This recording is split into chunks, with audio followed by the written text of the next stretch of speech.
Épisode 21, analyse de la pratique, et même analyse de la pratique, puisque quand on parle de l'analyse de la pratique, au lieu de la faire, c'est une analyse de cette analyse.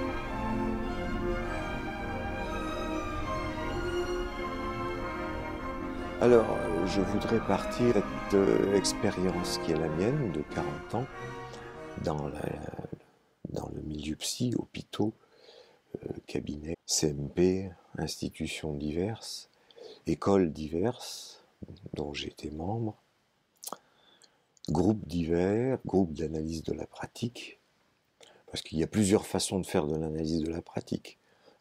Soit on va parler de sa pratique à un autre analyste, soit on fait partie d'un groupe d'analystes qui, chacun à leur tour, parlent de leur pratique. Il y a aussi la façon d'en parler en écrivant des livres, en faisant des conférences. C'est aussi une analyse de la pratique, à condition que, à chaque fois, ça soit pour s'interroger sur ce qu'on fait effectivement, comment on le fait, pourquoi on le fait. Alors, dans mes 40 ans de pratique, je n'ai jamais cessé d'être en analyse de la pratique, soit parce que j'étais en analyse moi-même, soit parce que j'étais à la fois en analyse et en contrôle. On appelle contrôle le fait d'aller chez un analyste parler de sa pratique d'analyste, et soit parce que en même temps, j'étais dans des groupes d'analyse de la pratique. J'ai pas cessé, jamais. Et j'ai été surpris, en tout cas dans les groupes d'analyse de la pratique dans lesquels j'étais, de constater à quel point il était difficile de parler de soi. Pourquoi est-ce que j'y parlais de moi d'ailleurs? Parce qu'effectivement, la mode, c'était, enfin, la pratique de cette analyse de la pratique, c'était, j'arrive avec un cas et je vous raconte. Je vous raconte ce qui se passe de ce cas. Et c'était souvent d'ailleurs, je travaille avec un schizophrène qui, ou bien je vais vous parler d'une hystérique que, c'est-à-dire d'emblée une grille tombée, la personne était dans la boîte, déjà cataloguée, elle allait être schizophrène, hystérique, obsessionnelle, etc. Le problème, c'est que c'est regardé par un certain bout de la lorgnette, le bout psychiatrique de la lorgnette, à mon avis. Mais bon, chacun fait comme il veut. Moi, je faisais autrement, c'est-à-dire je prenais le bout de la lunette contre-transfert. C'est-à-dire qu'au lieu de parler de l'autre, je parlais de moi dans ma relation à l'autre, notamment à travers des rêves, puisque je rêvais beaucoup de mes analysants. Et on me le reprochait. On n'osait pas trop au début, on ne comprenait pas bien.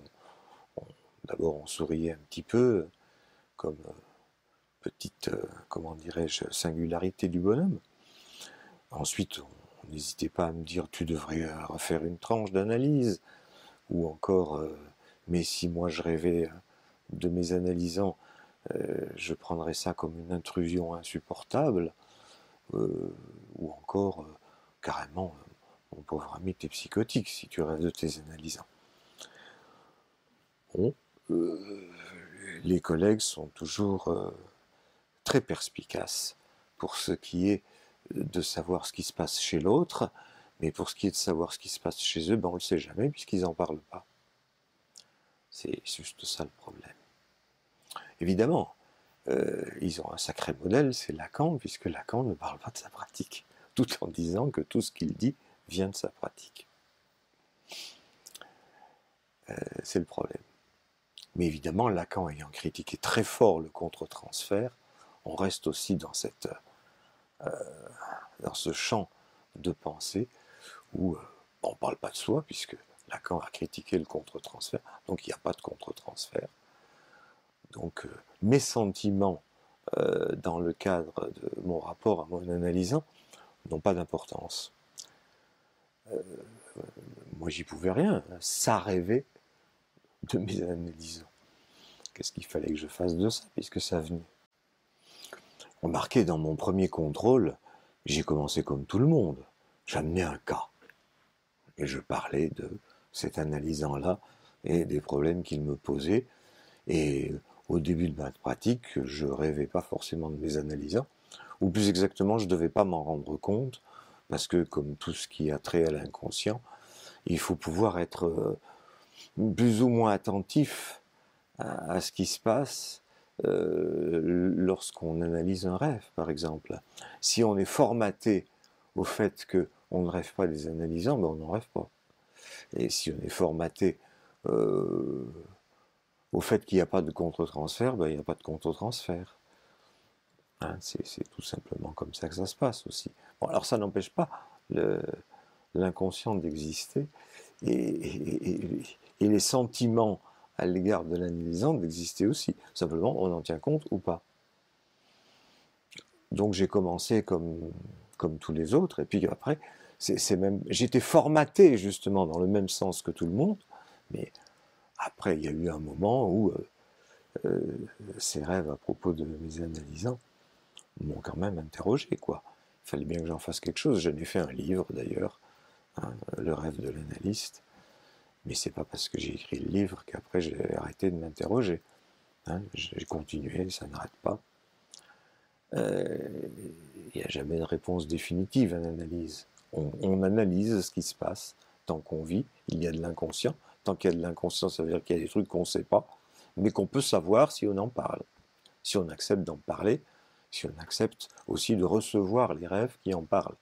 Parce qu'on peut très bien aussi ne pas accepter ces rêves, tellement ça serait difficile à comprendre, difficile à analyser, surtout difficile à supporter le message que ça transmet. Donc pendant toute une époque, je me suis dit que l'analyse de la pratique, c'était plutôt ça. Parler de soi dans sa relation à l'analysant,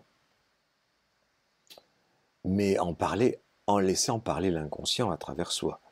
Parce que si je ne parle que de la mémoire consciente que j'ai de mes entretiens avec l'analysant, ce que j'ai retenu consciemment, ça laisse de côté justement la façon dont j'ai été entamé d'une façon inconsciente par cet analysant.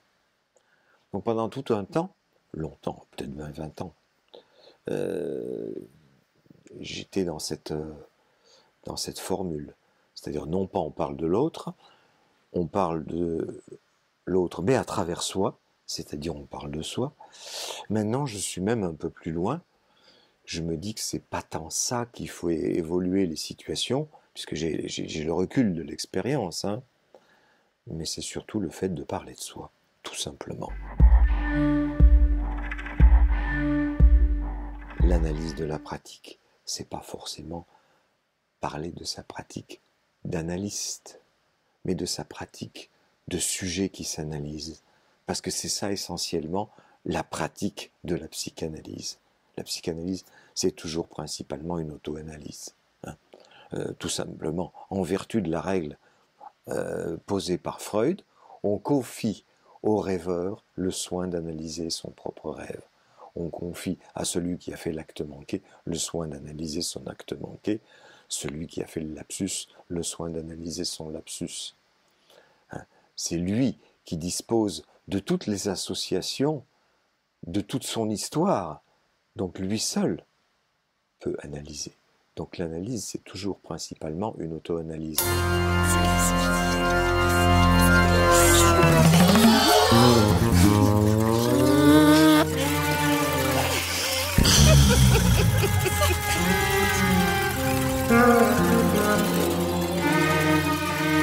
Un interlocuteur est nécessaire, mais c'est quand même de soi dont il est question. Et donc quand l'analyste souhaite analyser sa pratique d'analyste, eh bien c'est sa pratique d'analyse de lui-même qui est d'abord en question. Je parle de lui, mais en fait c'est de moi dont il est question. C'est la conclusion à laquelle je suis arrivé, moi. J'empêche personne d'arriver à d'autres conclusions et de faire autrement, mais si je suis là, c'est pour vous parler de mon expérience à moi, et de ce que j'en ai déduit. Hein. La pratique de l'analyse, c'est la pratique de l'analyse personnelle, de l'analyse de soi. Et j'ai constaté que c'est parce que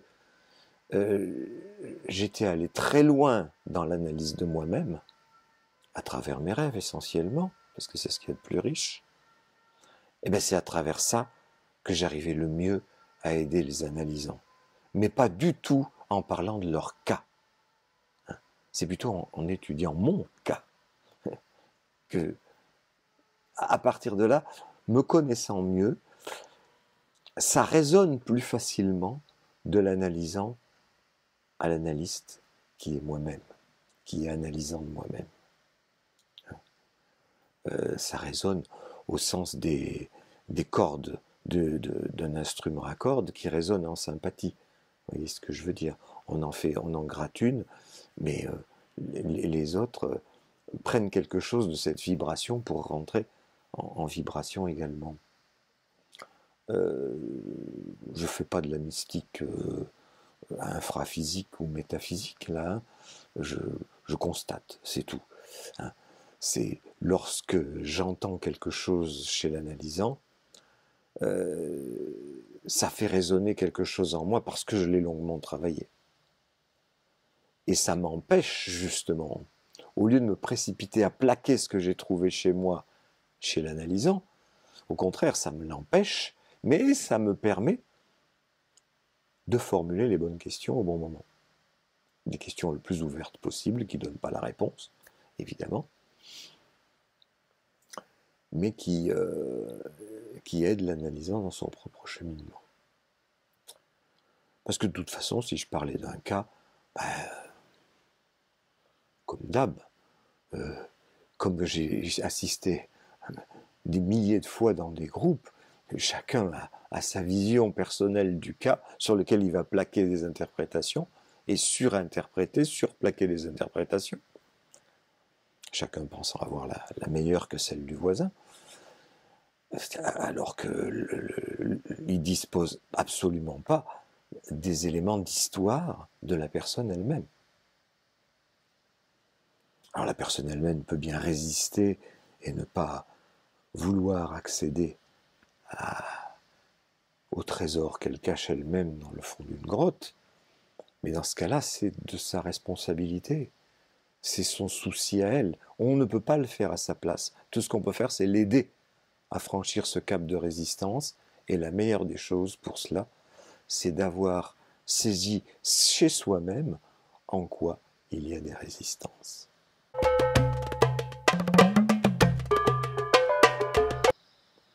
Alors, ça me fait penser à la façon dont j'ai lu Lacan pendant 30 ans, 35 ans.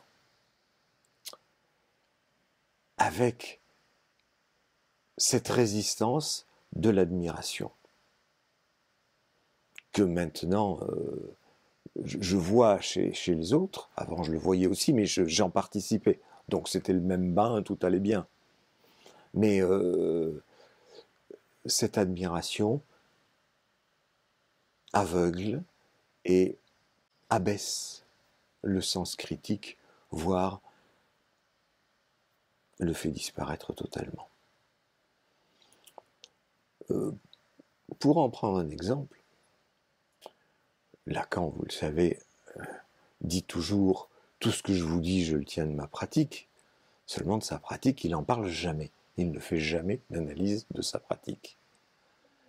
Il fait de l'analyse de Heidegger, de Kant, de tout ce que vous voulez, mais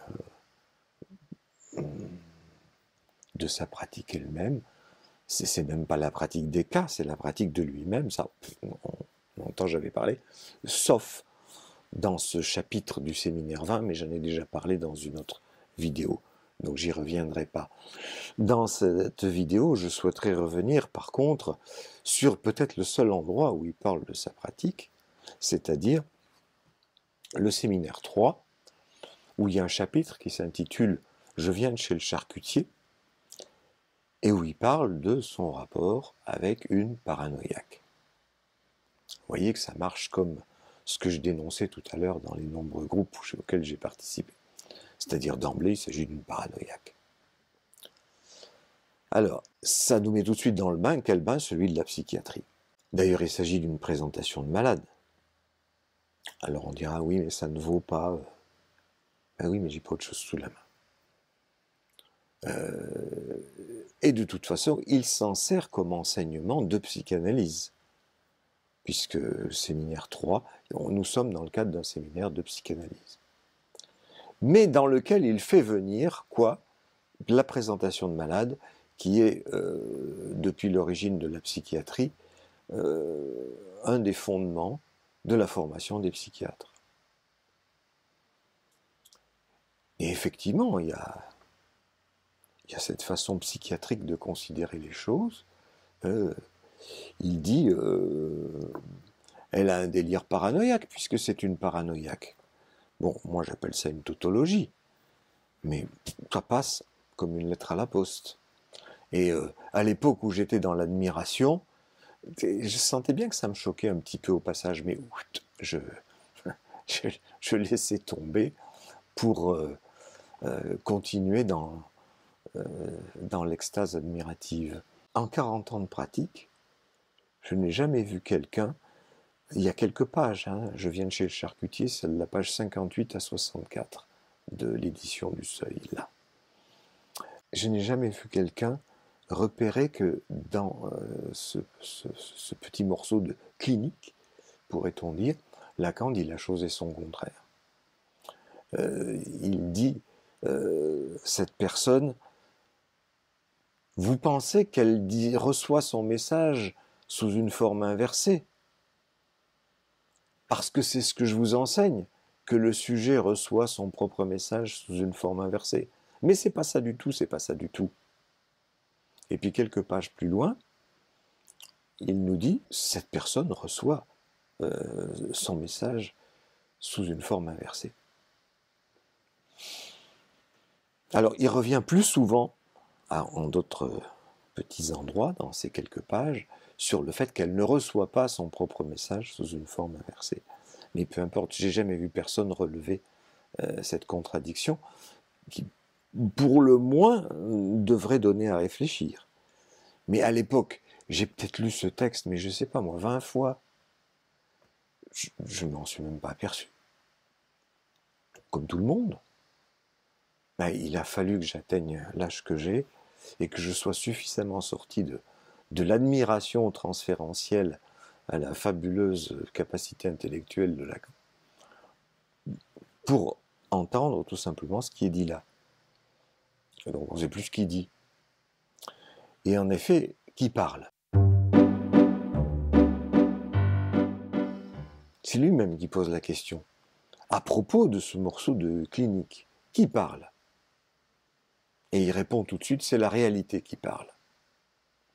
Et l'instant d'après, il nous dit, c'est la voix de cette personne qui revient dans le réel.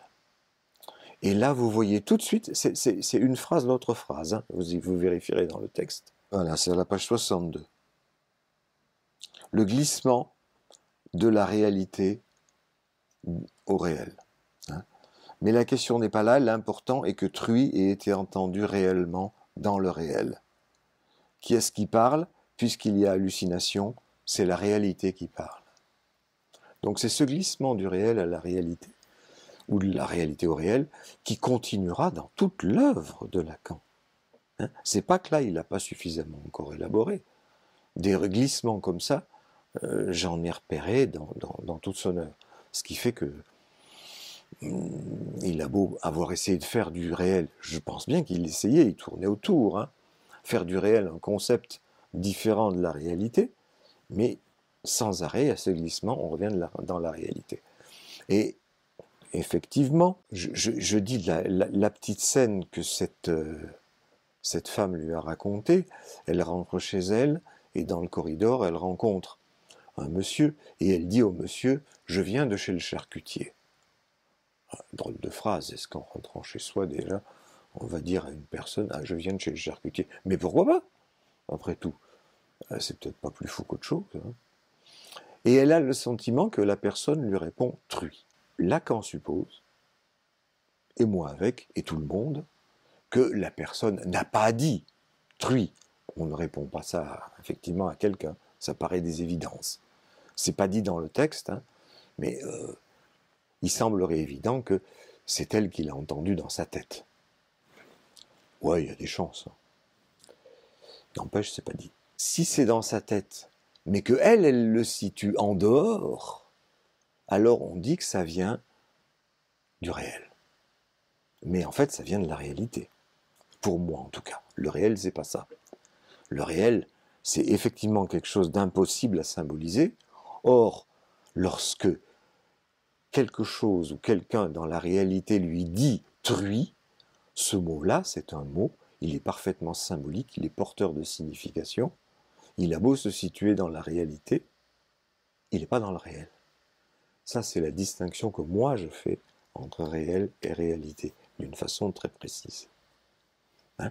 Si c'était une hallucination, parce qu'on m'en a raconté, j'en ai entendu des centaines et des milliers d'hallucinations, et il y a effectivement des gens qui ont des hallucinations du genre, ils vous disent, j'entends des voix, qu'est-ce qu'elles vous disent, vos voix? Ah ben je ne sais pas, j'arrive pas à comprendre, c'est des chuchotements, c'est des bruits, c'est des grincements. Ah ben oui, là, c'est du réel. Ça correspond à ce que moi, dans mes rêves, j'ai rencontré comme réel. Mais quand quelqu'un vous dit, dans la réalité, quelqu'un m'a dit truie, ou dans la réalité, j'ai rencontré Jésus, ou Bouddha, oui, là, on peut se dire, c'est du symbolique. Hein. C'est pas parce que la personne a le sentiment que c'est en dehors d'elle que c'est dans le réel, c'est dans la réalité. Hein.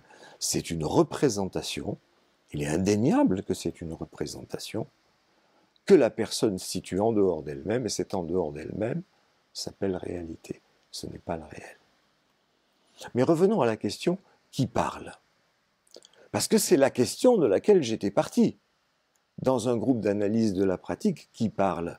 Lorsque je parle d'une autre personne en retransmettant ses paroles, c'est moi qui parle. Donc j'ai déjà déformé les paroles. Sans aucun doute. Mais j'affecte de prendre ça pour du bon pain, c'est comme ça qu'on me l'a dit. Alors j'ai justement, dans ce passage, je viens de chez le charcutier, un exemple extraordinaire de cette déformation des propos d'une personne. Je vous lis le petit passage chez Lacan, page 59. « Elle m'a tout de même livré qu'un jour, dans le couloir, au moment où elle sortait de chez elle, elle avait eu affaire à une sorte de mal élevé dont elle n'avait pas à s'étonner, puisque c'était ce vilain homme marié qui était l'amant régulier d'une de ses voisines aux mœurs légères. » Première description. Deuxième, page 60, alors 2 pages plus tard. Quel est ce personnage? Nous l'avons dit. Ben oui, je viens de vous le dire. C'est un homme marié, amant d'une fille qui est elle-même l'amie de notre malade et très impliquée dans le désir dont elle est victime. Ben, vous voyez que ça change quand même pas mal les choses. C'est devenu un homme marié, amant d'une fille.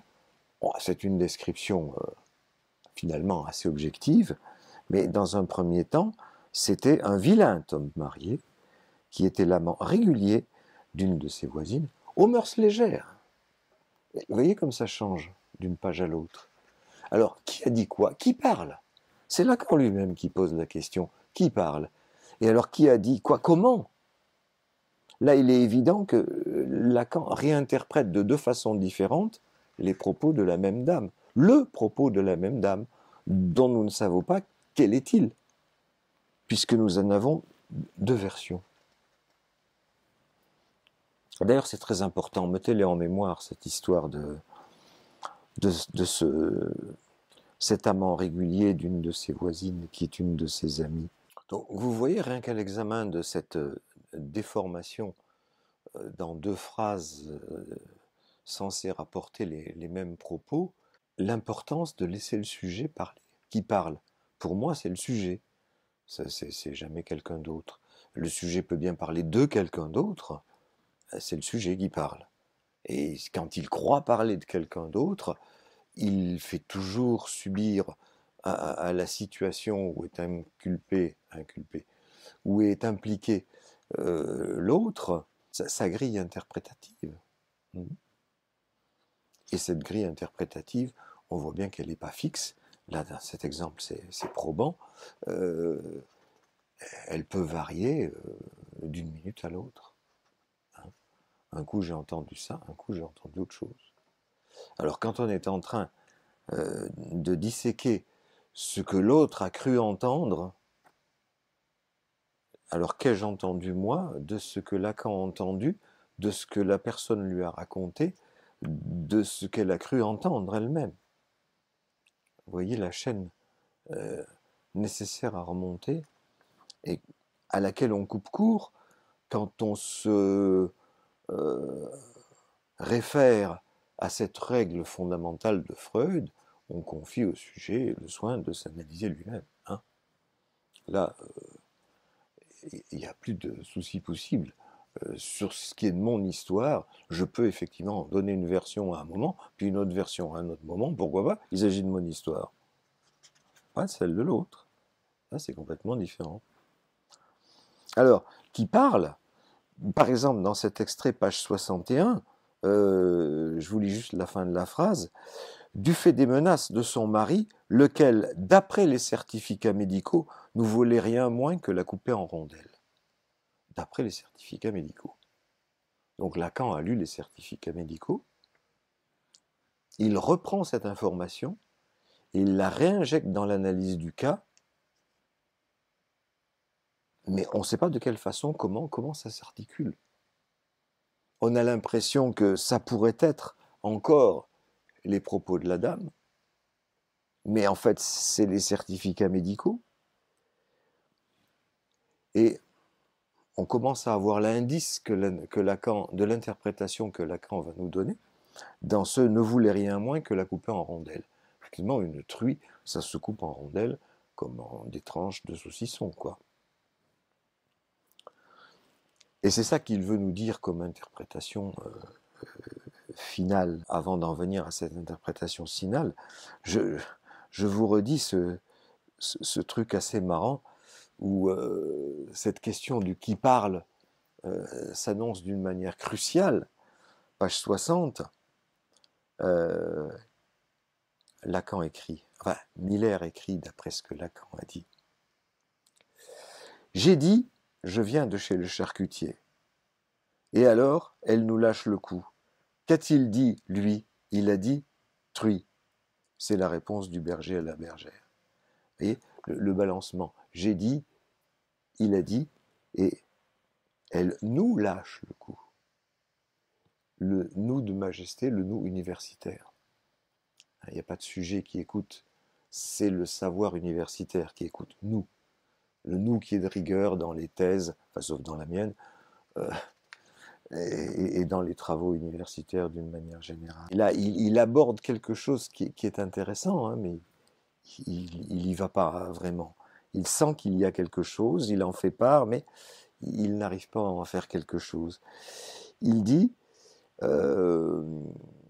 c'est juste après être passé du réel à la réalité, là. Hein, puisqu'il y a eu hallucination, c'est la réalité qui parle. Voilà, on en revient, qui parle. C'est impliqué par nos prémices si nous posons que la réalité est constituée de sensations et de perceptions. Il n'y a pas là-dessus d'ambiguïté. Elle ne dit pas « j'ai eu le sentiment qu'il me répondait », truie. Elle dit « j'ai dit, je viens de chez le charcutier ». Truie. Voilà, ça c'est très important, effectivement. Là, il repère quelque chose, et là c'est vraiment, je repère dans un sens positif chez Lacan, parce que moi, j'ai eu très souvent à faire avec ça. C'est-à-dire, une personne me raconte la chose suivante, j'étais chez le marchand, et à un moment, il m'a pris pour une voleuse. Je dis, ah bon, mais comment ça? Qu'est-ce il vous a dit quelque chose? Il vous a accusé d'être une voleuse? Non, non, pas du tout. J'ai eu le sentiment qu'il me traitait de voleuse. J'essaie de préciser les choses.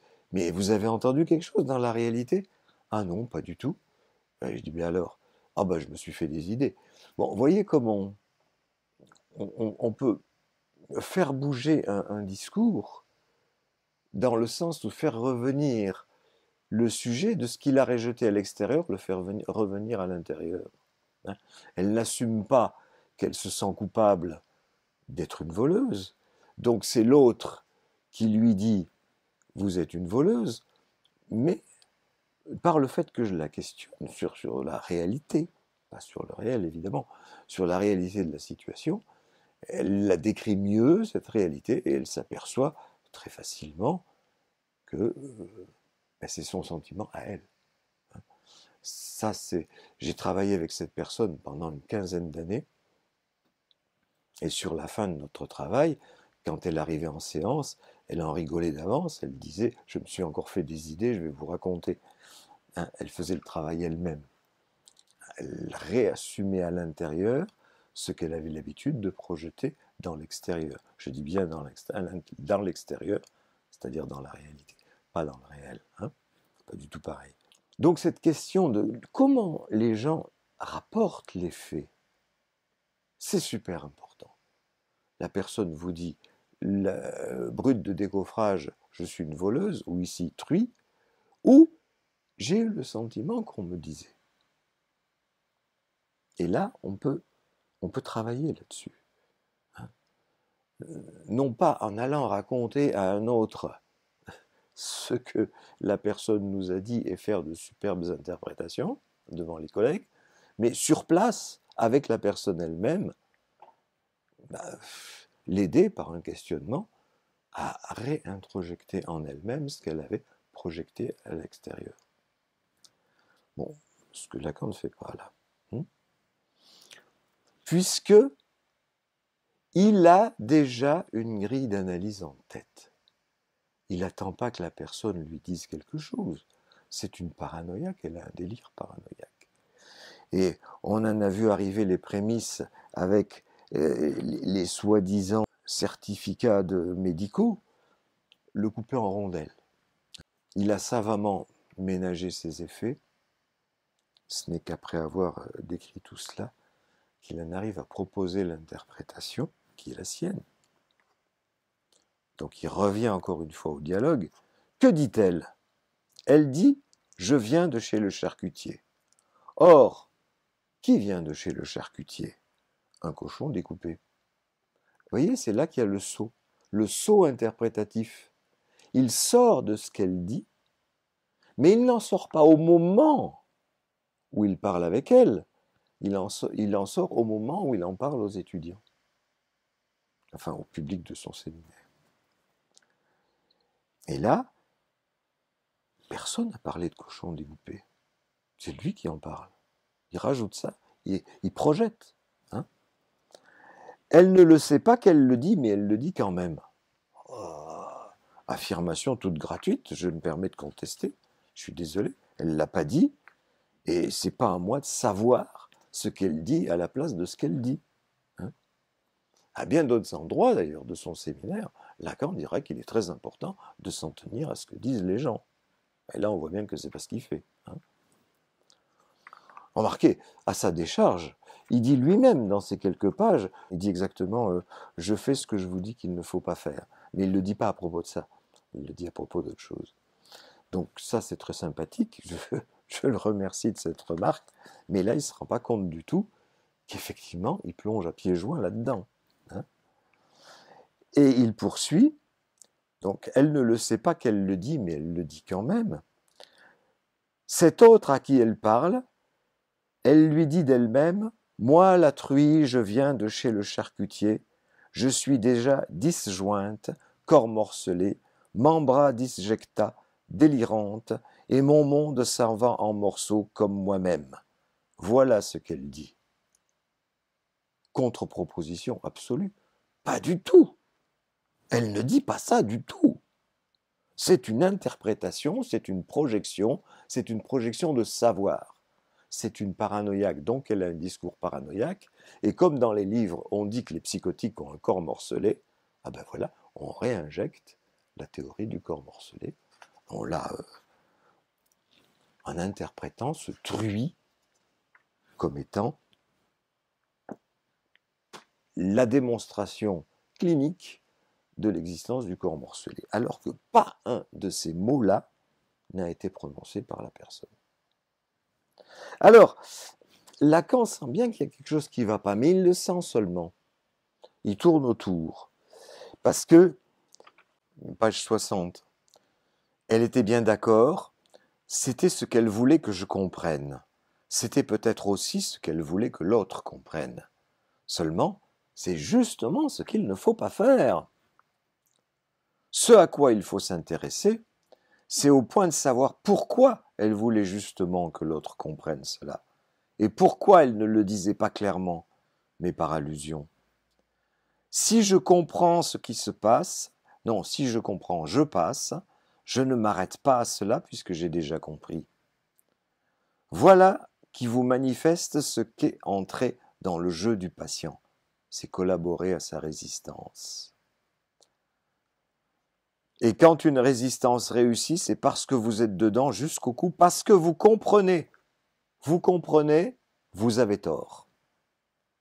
Ce qu'il s'agit de précisément de comprendre, c'est pourquoi il y a quelque chose qu'on donne à comprendre. Je viens de vous montrer en quoi lui, il comprend non pas ce qu'elle dit, mais le savoir qu'il a compris des livres. C'est-à-dire qu'un psychotique, ça a un corps morcelé. Hein. C'est pas du tout ce qu'elle dit. Il n'a pas compris du tout ce qu'elle dit. Alors, si ne pas comprendre, c'est réinjecter un savoir universitaire dans le discours de quelqu'un, ben, je ne peux pas être d'accord. Ça ne marche pas comme ça. Alors, effectivement, ce qu'il dit là, c'est juste. Si on comprend, on collabore à la résistance. Ouais, effectivement. Ça, Freud le disait depuis longtemps. Gardez-vous de comprendre trop vite, disait-il. Il faut prendre le temps, il faut poser des questions, il faut être là, quoi. Hein, il ne faut pas faire le mort, comme Lacan le décrit dans d'autres situations. Il faut être un peu actif, quoi, montrer qu'on est sujet, on est quelqu'un qui est là. Il poursuit. Pourquoi a-t-elle dit « je viens de chez le charcutier » et non pas « cochon » hein. C'est là qu'elle sent que Lacan, je pense, sent. Il y a quelque chose de l'inconscient qui affleure. Il passe de truie à cochon. Pourquoi ne dit-elle pas cochon? Mais justement, la question, c'est qu'elle dit truie et non pas cochon. Parce que chez le charcutier, c'est du cochon qu'il y a. Et s'il s'agit de le découper en rondelles, c'est le cochon qu'on découpe en rondelles. On se fout pas mal de savoir si c'est une truie ou si c'est un verra. Donc si elle a féminisé le cochon qui vient de chez le charcutier, c'est peut-être qu'il y a quelque chose à entendre. Mais là, il n'y a qu'elle qui peut le dire. C'est là qu'il faudrait l'interroger. Truie, vous êtes sûr Je sais pas moi, chez le charcutier, vous allez acheter des tranches de truie. Je ne sais pas moi de quelle façon j'aurais posé la question. Hein, la question ne se pose pas, j'y étais pas. Mais on va pas tout de suite plonger dans les interprétations. On peut questionner quand même la personne sur qu'est-ce qu'elle veut dire par là. Et pourtant, il nous a donné des indices, Lacan lui-même, de comment on aurait pu entendre ce truie, non pas pour injecter une interprétation, mais pour poser la bonne question. Et cet indice qui pourrait permettre de comprendre, c'est les circonstances dont je vous ai dit tout à l'heure qu'il y en avait deux versions. C'est-à-dire ce vilain homme marié qui était l'amant régulier d'une de ses voisines aux mœurs légères, qui devient, page 60, un homme marié, amant d'une fille, qui est elle-même l'amie de notre malade et très impliquée dans le désir dont celle-ci est victime.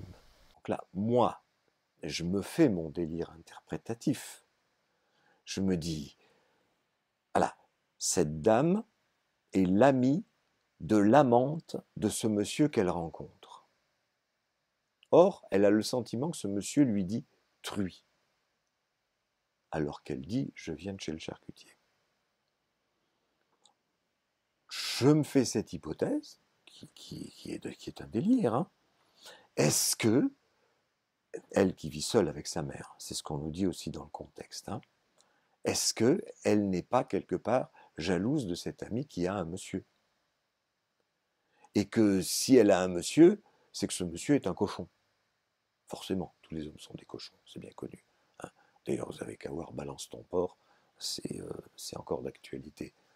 D'ailleurs, je suis très pour, hein, Balance ton porc. Bien raison, il faut le faire. Mais là, il s'agit de tout à fait d'autre chose, et en même temps, c'est la même chose. Hein. Si elle dit truie, si elle pense que l'autre lui dit truie, c'est peut-être, toujours c'est mon délire, hein, qu'il aimerait bien que ce cochon-là s'intéresse à la truie qu'elle aimerait bien être pour lui, à la place de l'ami, puisque c'est l'ami que l'autre va baiser, et pas elle. Dans ce truc-là, il n'y a pas la moindre corps morcelé. Il y a juste une question de jalousie, d'envie. Bon, c'est mon délire, pas du tout celui de cette femme. Hein. Mais je dis juste que mon délire n'est pas ni plus ni moins délirant que celui de Lacan quand il parle de son corps morcelé. Simplement, son corps morcelé à lui, il l'a pris dans les livres de psychiatrie. Et mon hypothèse sur un désir sexuel refoulé qui reviendrait dans la réalité parce qu'elle rencontre le monsieur, c'est un délire que je prends dans les faits que lui-même nous expose. Les faits qui sont les conditions de vie de cette dame. Bon, mais c'est un délire. Donc, si j'avais été en situation, ce délire-là que moi j'aurais construit, qui n'est pas celui que j'ai pris dans les livres, mais celui que j'entends par ce qu'on me raconte, ça me permettrait de formuler des questions. Hein, comme j'ai dit tout à l'heure, j'aurais demandé, tiens, pourquoi truie, pas cochon? Ou des choses comme ça. Hein. Je ne sais pas du tout comment ça peut tourner l'entretien par la suite. Hein. Mais bon, voilà, c'est toute la différence entre projeter du savoir et à partir des éléments qu'on dit véritablement, que le sujet dit, à partir du délire que le sujet que je suis construit par l'entame que le discours de cet autre sujet a fait sur moi, alors je peux rentrer en interlocution avec ce sujet, non pas pour lui plaquer dessus mes interprétations et mes délires, mais pour me servir de cette entame que le sujet a fait sur moi, pour la lui renvoyer en quelque sorte, en lui permettant d'avancer dans sa propre analyse de lui-même.